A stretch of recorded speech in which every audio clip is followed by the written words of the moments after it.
ইল্লাল্লাহু মুহাম্মাদুর রাসূলুল্লাহ আশহাদু আন লা ইলাহা ইল্লাল্লাহ আশহাদু আন্না মুহাম্মাদান আবদুহু ওয়া রাসূলুহু। সে এখন থেকে আপনাদের ভাই, কালেমা পড়ে মুসলমান হলো। তুমি সবাইকে সালাম দাও। আসসালামু আলাইকুম। নাম রেখে দেন, একটা নাম রেখে দেন।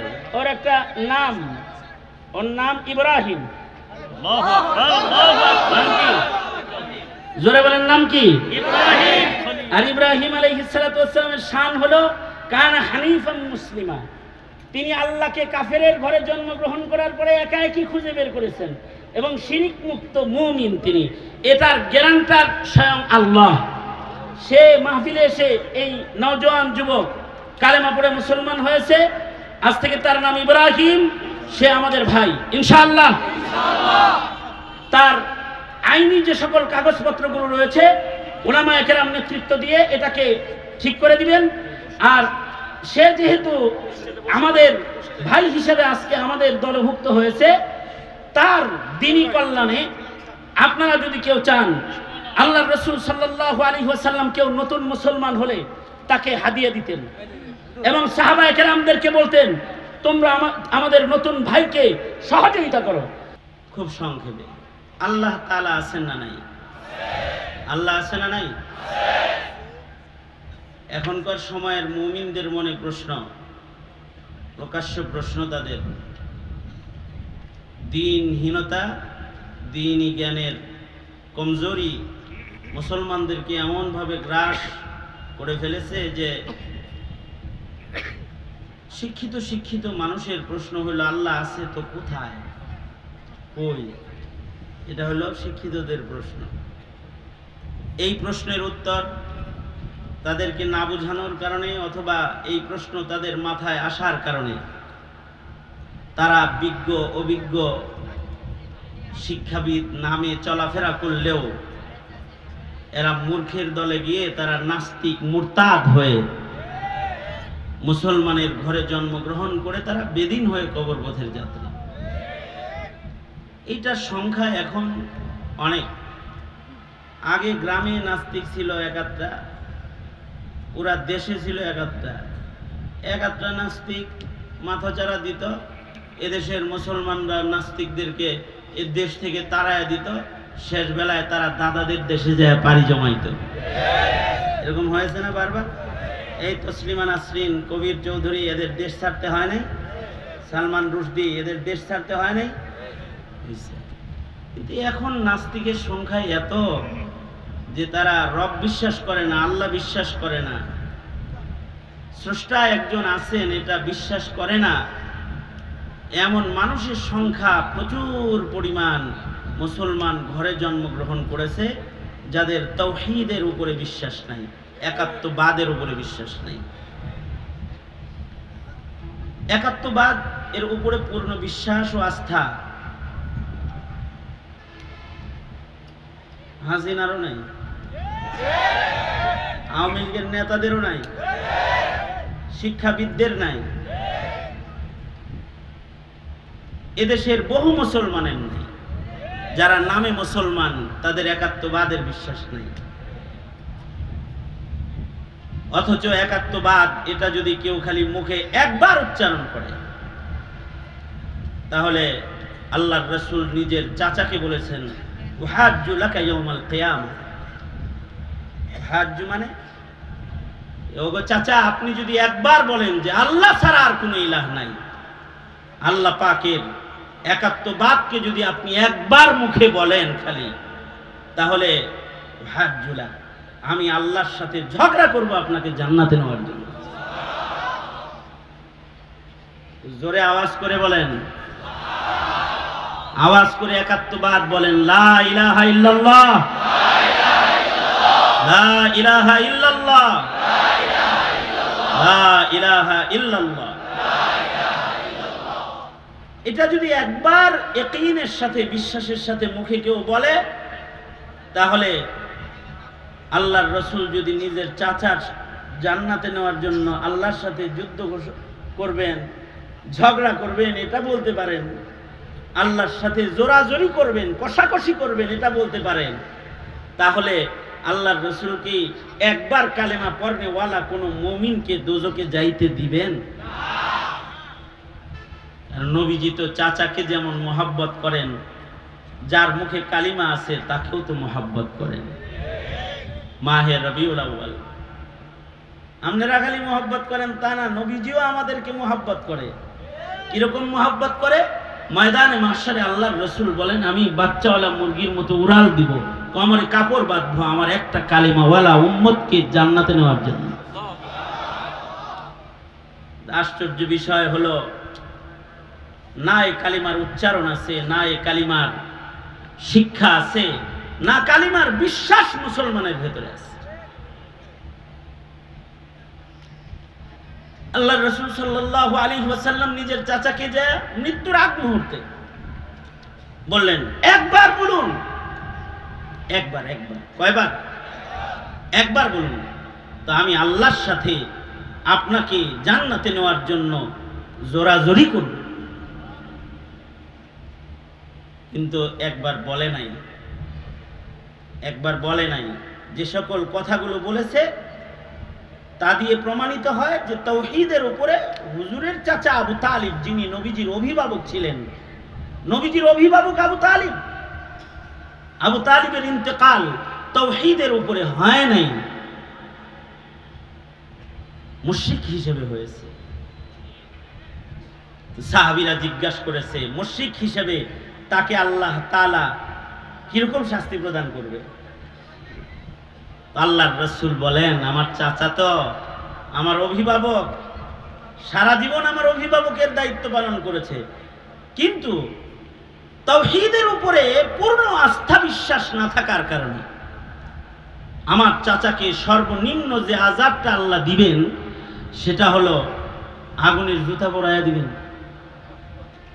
শুধু আগুনের যে জুতাটা পরাইয়া দিবেন, এইটার কারণেই আমার চাচার মগজ গড়ায় গড়ায় পড়বে। নমরুদের ঘরে জন্ম হয়েছে, নমরুদের দেশে জন্ম হয়েছে।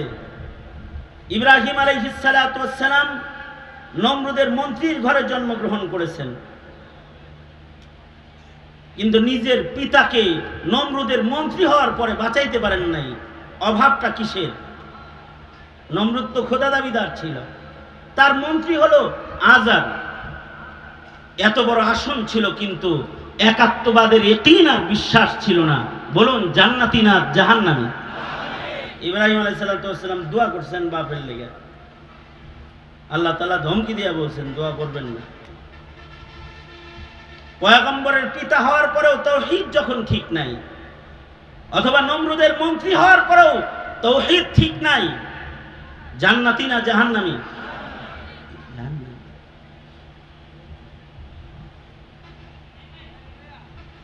নূহ আলাইহিস সালাতু ওয়াস সালামের সন্তান হওয়ার পরেও, নূহ নবীর সন্তান, নূহ পয়গম্বরের সন্তান, নূহ আলাইহিস সালাতু ওয়াস সালামকে দ্বিতীয় বাপ বলা হয়।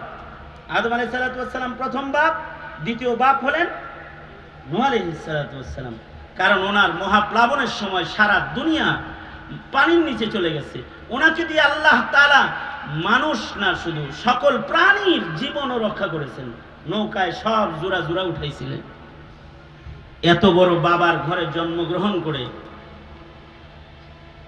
সেই বাবার সন্তান দোজখে গেছে, দোজখে যাবে, জাহান্নামে।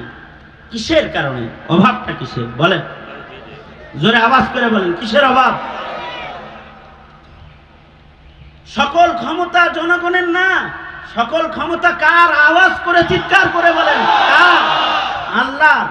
এটার উপরে বিশ্বাস যদি না থাকে তাহলে সে নূহ আলাইহিস সালামের ঘরে জন্ম হওয়ার পরেও সে বেঈমান, দোজখে চলে যাবে সে। যত কুফরি মতবাদ আছে তাদের দাবি এই একাত্মবাদ, তারা বিশ্বাস করে না। আল্লাহ পাকের শক্তিকে তারা বিশ্বাস করে না।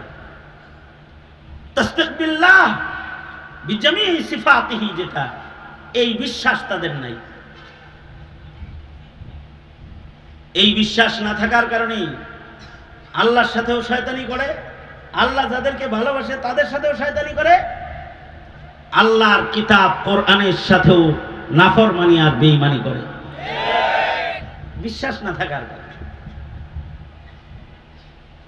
আল্লাহ আছে না নাই? হ্যাঁ, জোরে আওয়াজ করে বলেন আছে না নাই? কিন্তু তাকে দেখা যায় না, চর্ম চোখ দেখতেছে না।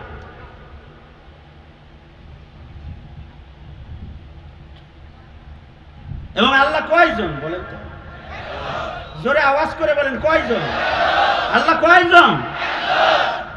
ওয়াল্লাহু আহাদ, তিনি একজনই। তিনি আছেন, তাকে মানতে হয়, দেখা যায় না। এই জিনিসটা নিজের বাচ্চাদেরকে বুঝায়েন যে আল্লাহ আছে। নিজের ছেলেরা আলেম না বানাইতে পারেন, কমাস কম বুঝায়েন আল্লাহ আছে। এইটা যদি বুঝান তাহলে আলেমের সাথে বেয়াদবি করবে না, আলেমের সাথে বেয়াদবি করবে না, ধর্মের সাথে অধ্যাত্মের আচরণ করবে না, নাস্তিক হবে না, মুরতাদ হবে না। এটা বুঝান যে আল্লাহ আছে। আল্লাহ যে আছে এটা কোরআন হাদিস দিয়ে বোঝান লাগবে। অফি আনফুসিকুম আফালা তুবসিরুন, আল্লাহ যে আছে এটা আল্লাহ পাকের সৃষ্টি, আল্লাহ পাকের সৃষ্টির দিকে তাকায় এই একটা বেআকল বেইলেমও বুঝবে আল্লাহ একজন আছে। ইলম লাগবে না, আকল দিয়াও যদি খালি ফিকির করে নিজের দিকে তাকায় তাহলেও বুঝবে আল্লাহ আছে। কারি তৈয়ব সাহেব রহমতুল্লাহ আলাই, হাকিমুল ইসলাম কারি তৈয়ব সাহেব রহমতুল্লাহ আলাই, উনি বলছেন যে মানুষের দেহের ভিতরে এই সায়েন্স বলে মানুষের দেহে আগুন আছে, বাতাস আছে, পানি আছে, মাটি আছে, মানুষের দেহে আছে, কোরআনও বলে, হাদিসও বলে। কিন্তু এই চারটি ধাতু যেটা, এইটা হলো একটা আর একটার বিপরীত। যেখানে পানি থাকবে সেখানে আগুন থাকবে না। আগুন যদি কোথাও থাকে লাগে তখন এটা নিভানোর জন্য কি ব্যবহার করে? হ্যাঁ, পানি ব্যবহার করে। বাতাস যদি বেশি প্রবল হয়, মাটি ও পানি সেখান থেকে বাতাসে সরে যায়। একাত্রিত হওয়ার জিনিস না এটা। পৃথিবীর সকল বিজ্ঞান মিলে এটাকে একাত্রিত করতে পারবে না। কিন্তু মানুষের দেহের ভিতরে যে চারো জিনিস একত্রিত করলেন, এটা কি তোমাদের কোনো দাদাই করেছে, কোনো নানাই করেছে? এটা কে করেছে? জোরে আওয়াজ করে বলুন, কে করলো? অফি আনফুসিকুম আফালা তুবসিরুন, একজন আছেন তিনি। কামালউদ্দিন তিমিরি রহমতুল্লাহ আলাইহি হায়াতুল হাইওয়ান কিতাব লিখেছেন। এই কিতাব কোনো প্রাণী বিজ্ঞান শেখানোর জন্য লেখেন নাই, জাতিকে এক আল্লাহ আছেন একজন এটা শেখানোর জন্য লিখেছেন। বিভিন্ন প্রাণীর বৈশিষ্ট্য লিখেছেন। এই হায়াতুল হাইওয়ানে কিতাবের মধ্যে কামালউদ্দিন তিমিরি রহমতুল্লাহ আলাইহি কবুতরের বাচ্চার কথা বলেছেন। যে কবুতরের বাচ্চার যখন জন্ম হয়, কবুতর 3 দিন পর্যন্ত তার বাচ্চার মুখে দম করতে থাকে, শ্বাস দিতে থাকে আনতে থাকে, দিতে থাকে আনতে থাকে। কয়দিন? হ্যাঁ, যার বাড়িতে কবুতর আছে টেস্ট করে দেখুন। কবুতর পালে না এখন? হ্যাঁ, বাচ্চা হওয়ার পরে মা 3 দিনের ভেতরে বাচ্চার পাশ থেকে সরে না, মুখের ভেতরে শ্বাস দিতে থাকে আর টানতে থাকে। কেন? কামালউদ্দিন তিমিরি রহমতুল্লাহ আলাইহি বলেন, কবুতরকে যে আল্লাহ বানায়, বানানোর পরে তার খাদ্যথলি যেটা, এটা এভাবে লাগানো থাকে, খাদ্যথলি খুলে না। এই খাদ্যথলি খোলার জন্য মা তার সন্তানের খাদ্যথলি খুলতে 3 দিন নিজের মুখ দিয়া সন্তানের পেটে বাতাস দিতে থাকে, টানতে থাকে, দিতে থাকে, টানতে থাকে। তো খাদ্যথলিটা খুলে যখন, তখন মা খাবার এনে সন্তানের মুখের ভেতরে প্রবেশ করায় দেয়। সুবহানাল্লাহ, আরো আস্তে করে কোন কেউ যেন না শুনে। এবার বলুন তো, কবুতররে কোন স্কুলে পড়াইছিলেন? হ্যাঁ, কোন কলেজের ছাত্র কবুতর? কবুতর কোন শিক্ষকের কাছ থেকে এই মেডিকেল সায়েন্স পড়েছিল? যে বন্ধ খাদ্য থলির মুখ কিভাবে খুলতে হয়, ভেতরে খাবার দেওয়ার তরিকা কি, এটা কবুতরকে কোন শিক্ষাবিদে শিক্ষা দিল, কোন শিক্ষানীতিতে শিক্ষা দিল? এটাকে, এই কবুতরকে এই শিক্ষা অদৃশ্যের থেকে একজন দান করেছেন, যাকে আমি আমার চর্মচোখে দেখি না, কিন্তু তিনি আছে। তিনি কে? জোরে আওয়াজ করে বলেন, তিনি কে? কয়জন তিনি? একজন। তুইজ্জু মান তাশাউ ওয়া তুযিল্লু মান তাশাউ বিয়াদিকাল খায়র ইন্নাকা আলা কুল্লি শাইইন কাদির। সেই এক মাওলা শুধুই মাত্র কবুতরের খাদ্য থলি খুলেন না, তিনি যাকে চান তাকে ইজ্জতের আসন দান করেন, আবার যাকে চান তো মাটি দিয়ে হাইটে যেতে দেন না, পালায়া সব ছাইরা বেজ্জতির মাধ্যমে তাকে বের করে দেন। আওয়াজ করে জোরে বলেন, কে তিনি? জোরে আওয়াজ করে বলেন, তিনি কে? তিনি আল্লাহ। তিনি আছেন, তার কুদরত থেকে তাকে চেনা যায়, কিন্তু তাকে চর্মচোখে দেখা যায় না। সে মহান মালিকের নাম আল্লাহ। কুল হুয়াল্লাহ আহাদ, তিনি একক। এর রব যদি নিজের সন্তানকে, যদি মুসলিম ঘরে জন্মগ্রহণ করার পরে যদি রব চিনাইতে মুসলিম পিতা মাতা ব্যর্থ হয়ে যাও, যদি নিজের সন্তানকে তার রব, তার ইলাহ, তার মাওলা, তার আল্লাহ, তাকে যদি তুমি চিনাইতে অক্ষম হয়ে যাও, তাহলে নবীর চাচা হওয়ার পরেও যেমন আবু তালিব জাহান্নামে নিক্ষিপ্ত, ইব্রাহিম নবীর বাপ হওয়ার পরেও যেমন আজর দোজকে নিক্ষিপ্ত, নূহ আলাইহিস সালামের সন্তান হওয়ার পরেও তাওহীদ না বুঝার কারণে, আল্লাহ না বুঝার কারণে যেমন জাহান্নামের আগুনের ইন্ধন, তোমার সন্তান মুসলিম হওয়ার পরেও যদি তাকে আল্লাহ, আল্লাহর রাসূল না চিনাও, খোদার কসম এই সন্তানকে তুমি জান্নাতে পৌঁছাইতে পারবা না।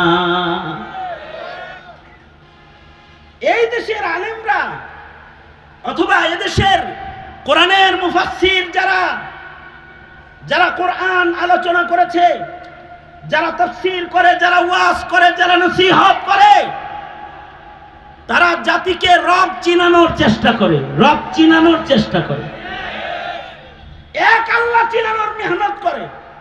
দাওয়াত ও তাবলীগ এক নাম্বার উসুল, রব চিনো, লা ইলাহা ইল্লাল্লাহ, এটা বুঝো। এই ওয়াজ মাহফিল গুলো বন্ধ করে 17 কোটি মুসলমানের মাটিতে নাস্তিকের বাজার কায়েম করেছিল আওয়ামী লীগ, নাস্তিকের বাজার কায়েম করেছে। ওয়াজ মাহফিলে বাধা, আলেম উলামার কথা বলতে বাধা। যারা রব চিনাবে, যারা রাসূল চিনাবে, যারা আল্লাহ চিনাবে জাতিকে, তাদের মুখ বন্ধ করে নাস্তিক আর মুরতাদ যারা তাদের বাজার কায়েম করেছিল, অনলাইন থেকে শুরু করে রাষ্ট্রীয় সম্মানের মাধ্যমে সংসদ ভবনে, এরা যেন একটা কন্ট্রাক্টরি নিয়েছে, এই দেশের মুসলমানকে সব হিন্দু বানাইতে হবে, এই কন্ট্রাক্টরি নিয়েছিল। যদি পারত কোনো আইন করতে, তাহলে নুনু কাটা বন্ধ করে দিত তোমাকে, কিন্তু এটা করে নাই। কৌশলে চেষ্টা করেছে যে তুমি নুনু কাটাইলেও যেন তাকে রব চিনাইতে না পারো, রাসূল চিনাইতে না পারো, কোরআন চিনাইতে না পারো। আর তোমরা যারা অবুঝ, তাদেরকে বলছি, তোমরা এই চক্রান্তের ফাঁদে পড়ে কাউকে শিবির, কাউকে জামাত, কাউকে হেফাজত, কাউকে রাজাকার, কাউকে আল-বদর, কাউকে জঙ্গি বলে তোমরা গালি দিয়েছিলে। অথচ এদেশের উলামায়ে কেরাম না জাতির রক্ত নিয়ে খেলা করেছে, না জাতির চেয়ার নিয়ে টানাটানি করেছে, তবে এখন বাংলাদেশের যেখানে যাচ্ছি তারা বলতেছে হুজুর নৌকাও দেখেছি, ধানের শীষও দেখেছি, সবকিছু দেখেছি, এবার কোরআনের রাজত্ব দেখতে চাই।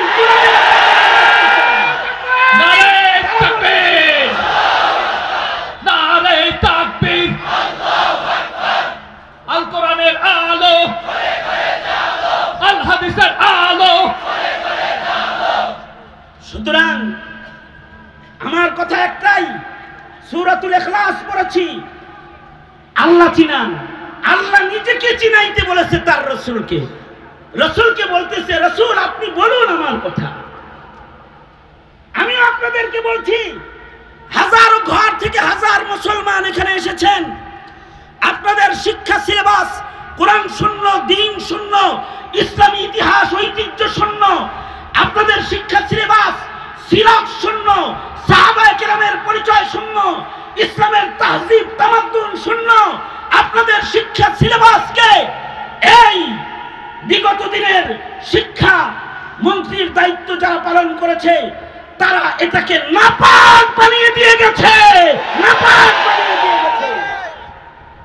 শুধু যদি এদেশের কোটি কোটি মুসলমান, 17 কোটি মুসলমানের ঘরে জন্মগ্রহণ করা সন্তানদের ঈমান ঠিক করতে চান, তাহলে এই শিক্ষা মন্ত্রণালয়ের মসনদ নাস্তিকের মুরতাদের দলের সদস্য যারা, ইহুদ নাসারা দালাল যারা, তাদের কাছে ছেড়ে দেওয়া যাবে না, তাদের কাছে ছেড়ে দেওয়া যাবে না। সুতরাং সকলকে ঐক্যবদ্ধ প্ল্যাটফর্মে দাঁড়িয়ে আল্লাহ তাআলা আমাদেরকে যে জিম্মাদারি পালন করার মহা সুযোগ, বাংলাদেশকে দ্বিতীয়বারের মতো মুক্তিযোদ্ধার সন্তানদের রক্তের বিনিময়ে স্বাধীন করে যে সুযোগ আল্লাহ দান করেছেন, এই নিয়ামতের শুকরিয়া আদায় করার জন্য সর্বোচ্চ তৈয়ারি সবাই রাখতে হবে। রাখতে পারবেন তো ইনশাআল্লাহ? আল্লাহ আমাদেরকে এই তৌফিকটা দান করুন। এটা হলো একটা বিষয় যে ঈমানের গুরুত্বপূর্ণ জায়গাগুলো আমরা আমাদের সন্তানরা শুনল। এই বিষয়ে যদি আমি আলোচনা করতে যাই তাহলে এর উপরেও তো আমার অনেক লম্বা সময় লেগে যাবে, তো এই পর্যন্ত যাব না। শুধু আমি এইটুকুন বললাম যে আমাদের সন্তানরা আল্লাহ রাসূল চিনে না। এখন আর একটা বিষয় হলো মানুষকে আল্লাহ তাআলা সর্বোত্তম সূরত যেমন দান করেছেন, মানুষকেই আল্লাহ তাআলা সর্বোত্তম সিরাত দান করেছেন। আল্লাহ তাআলা মানুষকে সবচেয়ে সুন্দর করে বানাইছেন। মানুষের চাইতে সুন্দর কিছু আল্লাহ বানান নাই।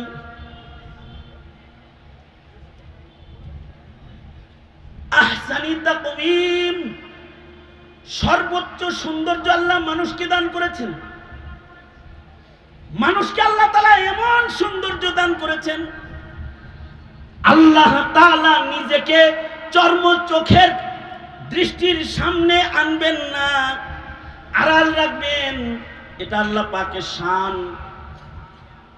তবে কাসেম নানুতবি রহমাতুল্লাহি আলাইহি বলেন, যদি আল্লাহ তাআলা কোনো আকৃতিতে চর্ম চোখওয়ালাদের সামনে দুনিয়াতে আসতেন, তাইলে আল্লাহ তাআলা মানুষের আকৃতিতেই মানুষের সামনে হাজির হতেন। তার মানে হলো মানুষের সূরতের সৌন্দর্য এত, এর চেয়ে পছন্দিদা সৌন্দর্য আর নাই। খালাকাল্লাহু আদামা বিয়াদিহি, আল্লাহ নিজের হাতেই সুন্দর মানুষটাকে বানিয়েছেন। কিন্তু মানুষের এই সৌন্দর্য আসল সৌন্দর্য না, যদি না মানুষের মাঝে চারিত্রিক সৌন্দর্য না আসে। বুইসতু লিউতাম্মিমা মাকারিমাল আখলাক, আল্লাহর রাসূল বলেন, এহে আমার উম্মতেরা, এহে জাতি, আমি রাসূল তোমাদেরকে চারিত্রিক গুণাবলীর মানুষ বানাইবার জন্য আগমন করেছি। আপনার সন্তান চারিত্রিক গুণাবলী শিখবে যাকে দিয়ে তাকে যেন চিনাইতে না পারেন, তার সিরাত যেন বলতে না পারেন।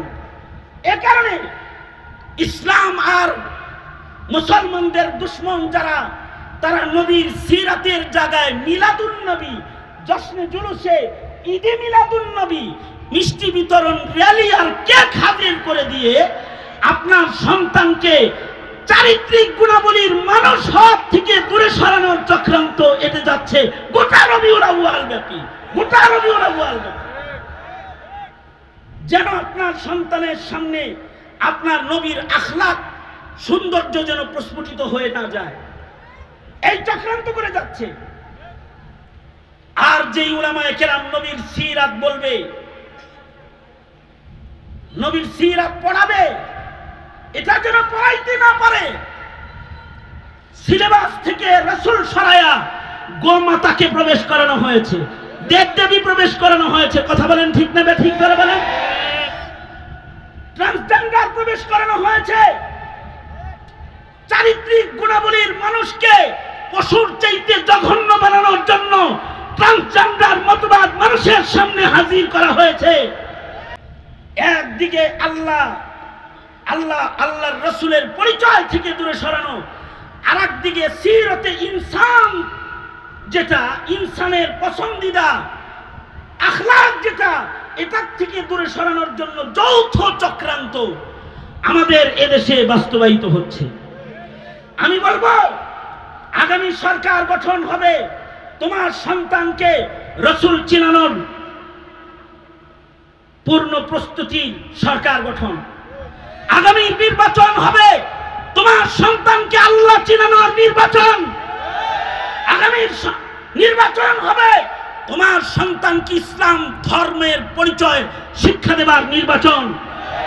আগামী সরকার গঠন হবে এদেশের মুসলমানের তাহসিব, তামাদ্দুন আর ঈমান আকীদা সংরক্ষণ করার আন্দোলন, আন্দোলন, আন্দোলন, আন্দোলন। ঠিক কিনা করে আওয়াজ করে বলেন, এটা হবে আন্দোলন। সঙ্গত কারণে আমরা বলে দিয়ে যাচ্ছি, সামনের প্রতিটি কদম হুঁশিয়ার কদম বাড়াও, নচেত কিন্তু প্রজন্মের ভেতরে ইমানদার নামে থাকলেও ইমানদার পরিচয়ের কবরের যাত্রী তালাশ করে পাবে না তোমরা। সুতরাং আমরা সোচ্চার থাকবো ইনশাআল্লাহ। বলুন, দাওয়াত ও তাবলীগকে সহযোগিতা করুন। ইসলামের নামে যারা রাজনীতির ময়দানে কাজ করে তাদেরকে সহযোগিতা করুন, ঐক্যের প্ল্যাটফর্মে আসুন এবং এই দেশে কোরআনের রাজ কায়েম করে 17 কোটি মুসলমানের ঈমান, ইসলাম, তাহজিব, তামাদ্দুন গঠন করার দায়িত্ব ভূমিকায় অবতীর্ণ হন। এটা সময়ের দাবিতে পরিণত হয়েছে। আমি ধন্যবাদ জানাই ওই সকল বৈষম্য বিরোধী ছাত্র আন্দোলনের ছেলেদেরকে যারা এই কোনাবাড়ির মাটিতে মাহফিলের ইন্তজাম করেছে। এই কাশিমপুর কারাগারে যখন আমি ছিলাম, কারাগারের কারারক্ষীরা এখানে আসতো বয়ান শুনতে। আমি তো 6 মাস বসে ঘুমাইছি। লেট কার সোনা হারাম থা, সোজা শুয়ে থাকা আমার জন্য হারাম ছিল 6 মাস। কারণ আমার এই হাত দিয়ে পিক পড়তো। এখানে কারারক্ষীরা যারা আসছে ওরা জানে, আমার এক হাত থাকতো গলায় ঝুলানো, আর আরেক হাতে হ্যান্ডকাপ টানাটানির দাগ এখনো আছে। যন্ত্রণা নিয়ে এখানে বসে থাকতাম। আর তখন ভাবতাম আমার সবচেয়ে পড়োশি বন্ধুরা এই কোনাবাড়ি কাশিমপুর এলাকায়, আমি কোনো মাহফিলে গেলে তারা আমার বয়ান শুনতে যেত। আজকে আমি এখানে বন্দি আছি, বয়ানের আওয়াজ মাইকে যায়, জেলখানায় বসে বসে কান পেতে থাকি কে বয়ান করতেছে। এটি শুধু আমার অবস্থা নয়, এটি শাইখুল হাদিস ইবনে শাইখুল হাদিস মামুনুল হক আল্লামা জুনায়েদ বাবুনগরী থেকে শুরু করে জুনায়েদ বাবুনগরীর সৈনিক যারা রয়েছে, এদের সকলকে এই কঠিন সময়ে জেলখানায় বছরের পর বছর সময় কাটাতে হয়েছে বন্দি ছেলের ভেতরে। কারারক্ষীরা আমাদের সাথে কথা বলা না যায়ছিল। এই জেলখানায় কত খুনি থাকে, কত সন্ত্রাসী থাকে, কত আন্ডারওয়ার্ল্ডের বড় বড় অপরাধীরা থাকে। তারা জেলখানার যখন ছুটির টাইম হয়, সবাই যখন ভেতরে আটকানো হয়, তখন তারা ব্যাডমিন্টন খেলে। আর উলামায়ে কেরামকে 24 ঘন্টা সেলের ভেতরে আটকায় রেখে নির্যাতন করা হয়েছে বছরের পর বছর। অপরাধ কি উলামায়ে কেরামের? অপরাধ হলো উলামায়ে কেরামের, তারা এ জাতিকে তাওহীদ চিনায়, রিসালাত চিনায়, ইসলাম চিনায়, কোরআন চিনায়। এটাই অপরাধ। সুতরাং এ জাতি সতর্কতা লাগবে। এই ছাত্র জনতা যারা মাহফিলের মাধ্যমে কিছু তাওহীদের আলোচনা, কিছু রিসালাতের আলোচনা আপনাদের কানে দেওয়ার প্রয়াস যারা করেছে, তাদের উত্তরোত্তর উন্নতি কামনা করছি। আপনারা দেখেছেন বন্যায় ক্ষতিগ্রস্তদের সহযোগিতা এবং বৈষম্য বিরোধী ছাত্র আন্দোলনে যারা শহীদ হয়েছে, জীবন দিয়েছে, তাদেরকে আর্থিক সহযোগিতা করার মানুষে আজকের এই সম্মেলন এটা আয়োজন করা হয়েছে। তাই ওদের সাথে একাত্মতা ঘোষণা করে আমি দোয়ার পূর্বে আপনাদের কাছে একটু ব্যাগ ভলেন্টিয়ার পাঠাইতে চাই। আপনারা ওদের এই সুউদ্যোগ, ক্ষতিগ্রস্ত মানুষের পাশে দাঁড়িয়ে মানবতার কল্যাণে মানবিক আদর্শ যেটা তারা বাস্তবায়ন করতে চায়, এর সাথে দোয়ার আগে আপনারা একটু শামিল হইবেন। রাজি আছেন না ইনশাআল্লাহ? আপনারা ওদের পক্ষে না বিপক্ষে? ওরা কোরআনের কথা বলতে চায়, কোরআন শোনাইতে চায়, পক্ষে না বিপক্ষে? ওরা মজলুমের পাশে দাঁড়াতে চায়, ক্ষতিগ্রস্তদের পাশে দাঁড়াতে চায়, আপনারা পক্ষে না বিপক্ষে? কারা কারা পক্ষে আছেন হাত